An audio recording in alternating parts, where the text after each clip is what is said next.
ஆனால் உலகத்தில் வேறு எந்த இரு நாடுகளுக்கும் இடையிலே உள்ள கடலிலே இல்லாத பிரச்சனை இந்தியாவுக்கும் இலங்கைக்கும் இடையிலே இருக்கக்கூடிய இந்த கடல் எல்லைகளே மட்டும்தான் நடைபெறுகின்றது என்பதை நான் சுட்டிக்காட்ட விரும்புகின்றேன். மீனவர்கள் கடல் கடந்து மீன் பிடிக்க செல்வது இயற்கையாக நடைபெறக்கூடிய ஒன்று. இந்திய மீனவர்கள் பாகிஸ்தான் கடல் எல்லையை தாண்டி செல்கிறார்கள், பாகிஸ்தான் மீனவர்கள் நம்முடைய கடல் எல்லையை தாண்டி வருகிறார்கள். அப்படி வரும்போது சில சந்தர்ப்பங்களிலே அந்த மீனவர்கள் கைது செய்யப்படுகிறார்கள், சிறையிலே அடைக்கப்படுகிறார்கள், பிறகு விடுதலை செய்யப்படுகிறார்கள். அரபு நாடுகளுக்கு மத்தியிலும் கூட கடல் எல்லையை தாண்டி மீனவர்கள் செல்லக்கூடிய சூழல்கள் ஏற்படுகிறது. கத்தார் மீனவர்கள் சவுதி கடல் எல்லையை தாண்டி வரும்போது சவுதி அரேபிய கடற்படை அவர்களை கைது செய்கிறது. அல்லது சவுதி அரேபிய மீனவர்கள் கத்தார் எல்லைக்கு செல்லும் போது அந்த நாட்டு கடற்படை கைது செய்யக்கூடிய ஒரு நிகழ்வு நடைபெறுகின்றதே தவிர உலகத்தின் எந்த பகுதியிலும் இந்த இலங்கை கடற்படை, சிங்கள இனவாத கடற்படை நம்முடைய தமிழக மீனவர்களை அடிப்பது, வலைகளை அறுப்பது, படகுகளில் உள்ள இன்ஜின்ல சர்க்கரையை போட்டு அதை செயல்பட விடாமல் தடுப்பது போன்ற ஈனத்தனமான செயலை உலகத்தில் வேறு எந்த நாட்டிலையும் பார்க்க முடியாது. இலங்கை கடற்படை மட்டும்தான் நம்முடைய மீனவர்களுக்கு எதிராக இந்த கொடும் செயலை, கொடுங்கோன்மையான செயலை செய்து வருகிறது. இந்த அளவுக்கு ஒரு முட்டை போல இருக்கக்கூடிய ஒரு இலங்கை ஒரு வல்லரசு அளவுக்கு எல்லா வகையிலையும் வளர்ந்து விட்டோம் என்று சொல்லக்கூடிய ஒரு மாபெரும் நாடான இந்தியாவிற்கு எந்த விதமான அச்சமும் கொள்ளாமல் இந்த செயலை தொடர்ந்து செய்து வருகின்றது என்றால் அதற்கு என்ன காரணம், யார் காரணம் என்று பார்க்கும்போது நிச்சயமாக முழு முதல் காரணம் இந்தியாவை மத்தியிலே ஆட்சி செய்து கொண்டிருக்கின்ற காங்கிரஸ் தலைமையிலான ஆட்சியாளர்கள் தான் காரணமே தவிர வேறு யாருமே காரணம் இல்லை என்பதுதான் யதார்த்தமான உண்மையாக இருக்கு. ஆய்வு செய்தே வைத்திருக்கின்றேன். இலங்கைக்கும் இந்தியாவுக்கும் இடையிலே பேச்சுவார்த்தை நடைபெறும். நம்முடைய வெளிவிவகாரத்துறை அமைச்சரோ அல்லது வெளிவிவகாரத்துறை செயலாளரோ கொழும்புக்கு சென்று பேச்சுவார்த்தை நடத்துவார்கள். அப்படி பேச்சுவார்த்தை நடத்திவிட்டு அவர்கள் நாடு திரும்புவதற்கு முன்னால் முதல் அடி யாருக்கு விழும் என்றால் நம்முடைய தமிழக மீனவர்களுக்கு தான் கிடைக்கும். தேதி வாரியாக இதை தொகுத்து சொல்ல முடியும். நான் சட்டமன்றத்திலே ஒரு கவன ஈர்ப்பு தீர்மானம் சென்ற பட்ஜெட் கூட்டத்தொடரிலே கொண்டு வந்த போது இந்த விவரங்களை எல்லாம் சட்டமன்றத்திலே பேசியிருக்கிறேன். அப்படி என்றால் தமிழக மீனவர்களை நீ என்ன வேணாலும் செய்ய, நான் அதை கண்டுகொள்ள மாட்டேன் என்ற ஒரு வகையான சிக்னல், ஒரு வகையான சமிஞ்சை கொடுக்கப்படுவதன் காரணமாக தான் இந்த தாக்குதல் நடைபெற்று வருகின்றது என்பதுதான் யதார்த்தமான உண்மையாக இருக்க முடியும். ஏறத்தாழ 570 மீனவர்கள் இந்த மோதலிலே சமீப காலத்திலே இலங்கை கடற்படையினரால் கொல்லப்பட்டிருக்கின்றார்கள். 2000க்கும் மேற்பட்டவர்கள் மிக மோசமான முறையிலே காயப்பட்டிருக்கின்றார்கள். இந்த நம்முடைய மீனவர்கள் கொல்லப்படுவது அல்லது தாக்கப்படுவது குறித்து காவல்துறை வழக்கு பதிவு செய்கின்றது, எஃப்ஐஆர் பதிவு செய்கிறார்கள். அதோடு முடிந்து விட்டது.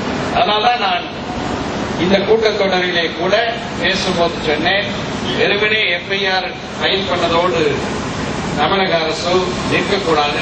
நாம் என்ன செய்ய வேண்டும் என்றால் இந்த கொலையும் தாக்குதலும் நடைபெற்ற நேரத்தில் இலங்கையினுடைய குடியரசுத் தலைவராக ஜனாதிபதியாக இருந்தவர் யார், இலங்கையினுடைய முப்படை தளபதியாக இருந்தவர் யார், இலங்கையினுடைய கடற்படை தளபதியாக இருந்தவர்கள் யார் என்பதையெல்லாம் குறிப்பிட்டு இத்தனை வழக்குகளையும் தொகுத்து நாம் சர்வதேச குற்றவியல் நீதிமன்றத்தில் இந்தியாவின் சார்பாக வழக்கு தொடுத்து இந்த இறந்தவர்களுக்கும் காயமடைந்தவர்களுக்கும் இழப்பீடு வாங்கக்கூடிய நடவடிக்கையை அரசாங்கங்கள் செய்வதற்கு முன்வர வேண்டும் என்று கேட்டுக்கொண்டேன்.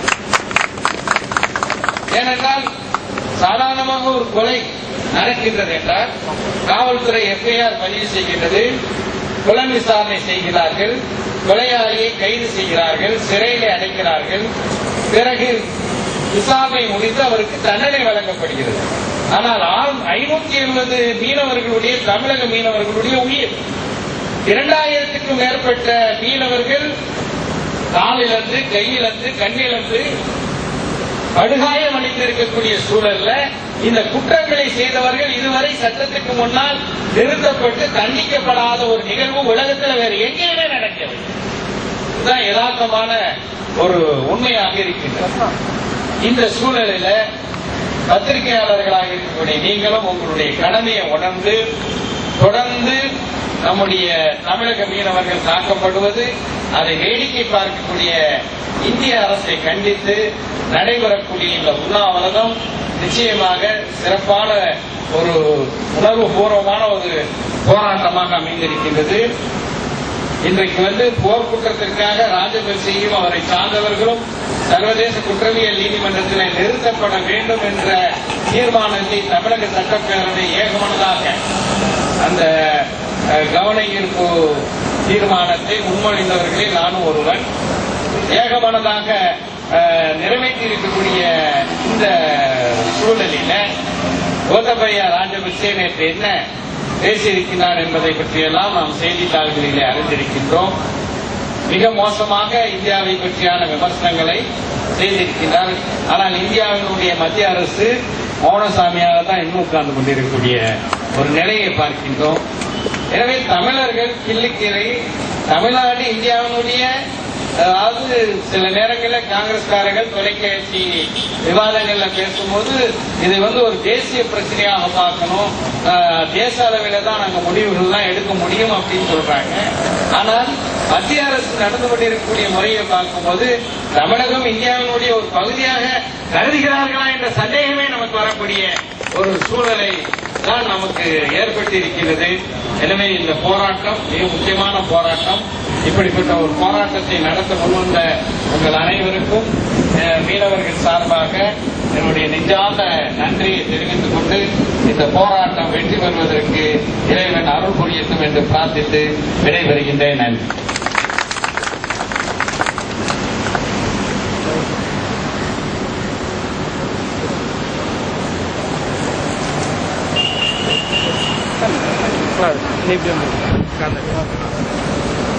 கண்ணியத்திற்குரிய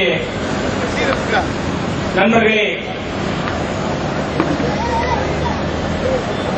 சிங்கள கடற்படையால் தினந்தோறும் வேட்டையாடப்பட்டுக் கொண்டிருக்கிற தமிழக மீனவர்களையும் இந்திய மீனவர்களையும் காப்பாற்ற வலியுறுத்தி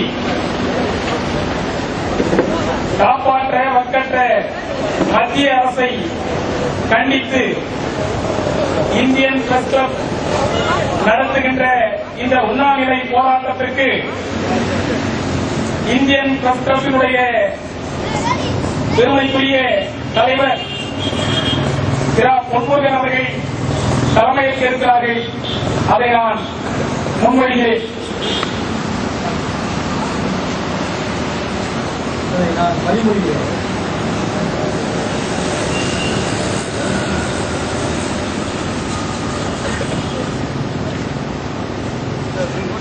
இலங்கையிலே இருக்கின்ற ஒட்டுமொத்த தமிழினமும் அழிந்து போனாலும் அதை பற்றி எங்களுக்கு கவலை இல்லை என்றும், அது அந்த நாட்டு பிரச்சனை, அந்த நாட்டு பிரச்சனைக்கு நாங்கள் என்ன செய்ய முடியும், அது நம் நட்பு நாடு என்று சொல்லிக் கொண்டு இலங்கை தமிழர்கள் அனைவரையும் கொன்றொழிக்க காரணமாயிருக்கிற மத்திய அரசே, நீ இந்திய குடிமக்களாயிருக்கிற இந்திய மீனவர்களை, தமிழக மீனவர்களையாவது காப்பாற்று என்ற ஒரு அவலம் நிறைந்த கோரிக்கையை வைத்துத்தான் இங்கே இந்தியன் பிரஸ் கிளப் ஒரு மாபெரும் உண்ணாவிரத போராட்டத்தினை துவங்க இருக்கிறது. இந்த நிகழ்வுக்கு வருகை தந்து உண்ணாநிலை நோன்பினை துவக்கி வைக்கிற பெரும் பொறுப்பை ஆற்றக்கூடியவர் பெருமைக்குரிய மனிதநேய மக்கள் கட்சியினுடைய தலைவரும் கண்ணியத்துக்குரிய பேராசிரியர் ஜவஹர்லால் அவர்கள் இந்த உண்ணாநிலை நோன்பினை துவக்கி வைக்க வருகை தர இருக்கிறார்கள். விடுதலை சிறுத்தை கட்சியினுடைய தலைவர் எழுச்சி தமிழர் திருமாவளவன் அவர்கள் இந்த நிகழ்விலே கலந்து கொள்ளவிருக்கிறார்கள். இந்த நிகழ்விலே இந்திய கம்யூனிஸ்ட் கட்சியினுடைய பாண்டியன் அவர்கள் கலந்து கொள்ளவிருக்கிறார்கள். இந்த நிகழ்விலே சமூக ஆர்வலர்களாக, சமூக பொறுப்பு நிறைந்த பற்றாளர்களாக பல்வேறு தரப்பு மக்கள் இந்த நிகழ்விலே கலந்து கொள்ளவிருக்கிறார்கள். இந்த நிகழ்வு இந்திய மீனவர்களை, அதிலும் குறிப்பாக தினந்தோறும் வேட்டையாடப்படும் தமிழக மீனவர்களை காப்பாற்றும் நோக்கிலே இந்த உண்ணாநிலை போராட்டம் இங்கே துவங்கிருக்கிறது, நடைபெற இருக்கிறது என்பதை தெரிவித்துக் கொள்கிறோம். இந்த போராட்டத்திலே தங்களுடைய மனக்குமுறல்களை வெளிப்படுத்தும் விதமாக பல்வேறு மீனவர் அமைப்புகளை சார்ந்த நண்பர்கள், தோழர்கள் இங்கே வருகை தந்திருக்கிறார்கள். இந்த நிகழ்வு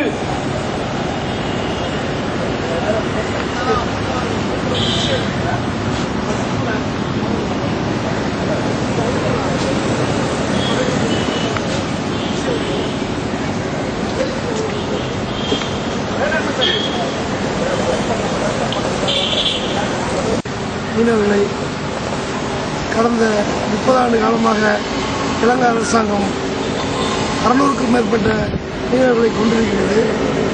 1000 பேரை சித்திரவதைக்கு உள்ளாக்கியிருக்கிறது. நூற்றுக்கணக்கான தமிழ்நாட்டு மீனவர்களை போதைப்பொருள் கடத்தல் வழக்கில் கைது செய்து 10 ஆண்டுகளுக்கு மேலாக சிறையில் அடைத்து வைத்துள்ளது. இதுபோக எண்ணற்ற மீனவர்களை நடுக்கடலிலே அலைகளை அறுத்தும் குத்தியால் குத்தியும் ஏகப்பட்ட துன்பத்துக்கு ஆளாகியுள்ளார்கள். இவ்வளவு இருந்தும் மத்திய அரசு எதையுமே கண்டுகொள்ளவில்லை. நேற்று வரை அவர்களுக்கு 100 கோடி ரூபாய் உதவித்தொகை வழங்கியுள்ளது. இதற்கு காரணம் என்னவென்றால், தமிழனுக்கு யார் வரப்போகிறார்கள், யார் கேட்கப் போகிறார்கள் என்ற எண்ணத்திலே மத்திய அரசு நடந்து கொள்கிறது. தமிழ்நாடு தனிமைப்படுத்தப்படுகிறது. தமிழ்நாடு தனிநாடாக கருதப்படுகிறது. நம்முடைய பாட்டுச் சான்றிதழில் கூட நேஷனாலிட்டி இந்தியன் என்று போடக்கூடிய இடத்திலே நம்மளை தமிழன் என்று சொல்லக்கூடிய அளவுக்கு இந்திய அரசுடைய நடவடிக்கை இருக்கிறது. இதனை இந்தியன் பிரஸ் கிளப் வன்மையாக கண்டிக்கிறது.